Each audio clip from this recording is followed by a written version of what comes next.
Je ne sais pas si vous avez remarqué, mais aujourd'hui, tomber malade, ça ne suffit plus, hein. Il faut prévenir à l'avance, prendre rendez-vous, trouver un créneau dans 3 semaines. Et en attendant, croisez les doigts pour pas que ça s'empire d'ici là. Parce que les médecins maintenant, ils ne soignent plus. Ils organisent leur planning. Et si t'as le malheur d'être malade le mauvais jour, ben tant pis pour toi. Avant, le médecin, il soignait les gens. Il y a 50 ans, un médecin, c'était quelqu'un qu'on voyait débarquer chez nous, parfois en pleine nuit. Il venait parce qu'un enfant avait de la fièvre, parce qu'une vieille dame n'arrivait plus à marcher. Il connaissait nos prénoms, il connaissait nos vies, il avait du temps, il était là pour soigner. C'était le médecin de famille. Et je te jure que c'est vrai. Le nôtre, quand il venait à la maison, attiré par l'odeur de la cuisine, il se permettait même parfois de soulever le couvercle de la marmite pour sentir ce qui mijotait.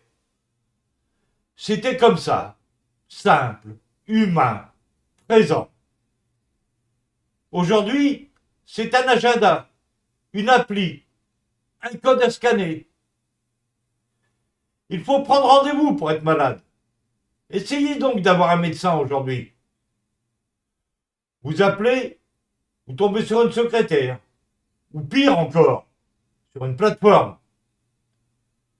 Vous dites que vous êtes malade depuis ce matin, et là on vous répond, le prochain créneau, monsieur, c'est dans 10 jours. Mais dans 10 jours, je serai guéri, ou peut-être mort. Et si c'est urgent, on vous renvoie vers le 15. En gros, débrouillez-vous. La médecine maintenant, c'est sur réservation uniquement. Et quand vous arrivez enfin au cabinet, vous avez droit à 10 minutes chrono, hein. Pas une de plus surtout. Le médecin est déjà en retard. Il regarde sa montre. Il tape sur son ordi. Il écoute à moitié. Parce que maintenant, les médecins, ils ont des horaires de bureau. Faut pas louper la sortie. Soigner, oui, mais pas trop longtemps quand même. Ma mère, elle a 84 ans. Elle n'a plus de voiture. Elle vit à la campagne. Le médecin est à 15 kilomètres. Et quand elle appelle, on lui répond: le docteur ne se déplace pas, madame. Voilà où on en est.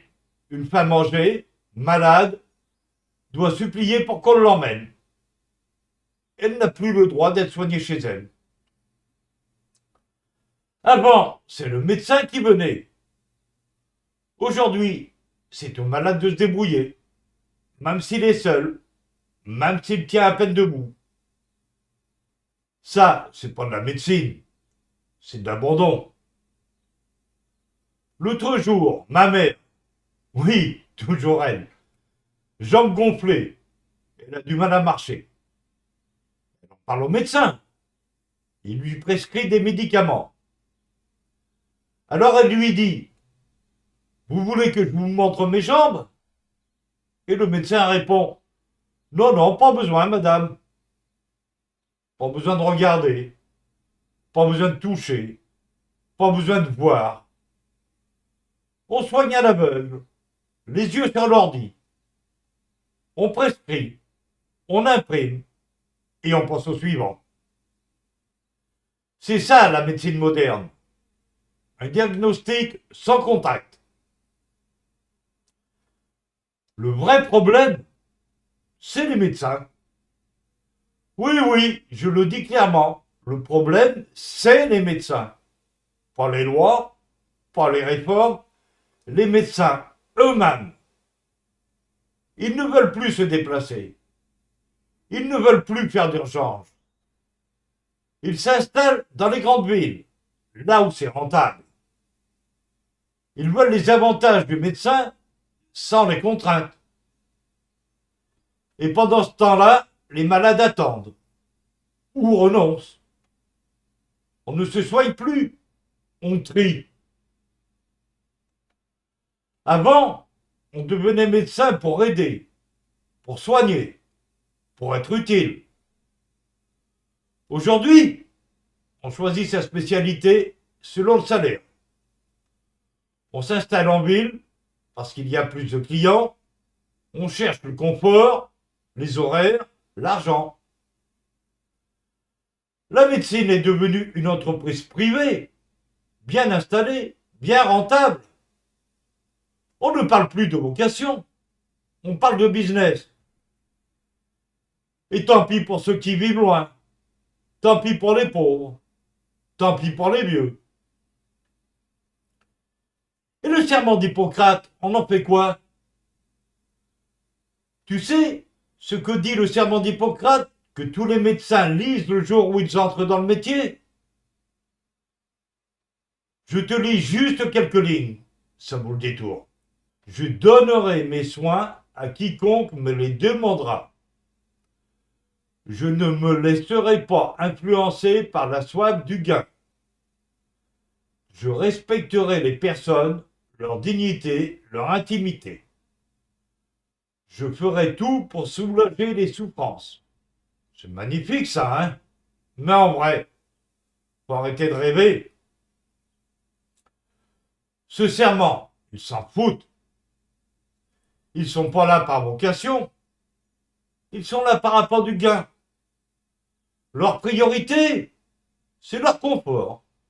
Travailler en ville, aux horaires de bureau, avec le moins de contraintes possible. Il ne faut pas exagérer. Ils vont quand même pas passer leur temps à soigner. Ils ont une vie sociale, eux.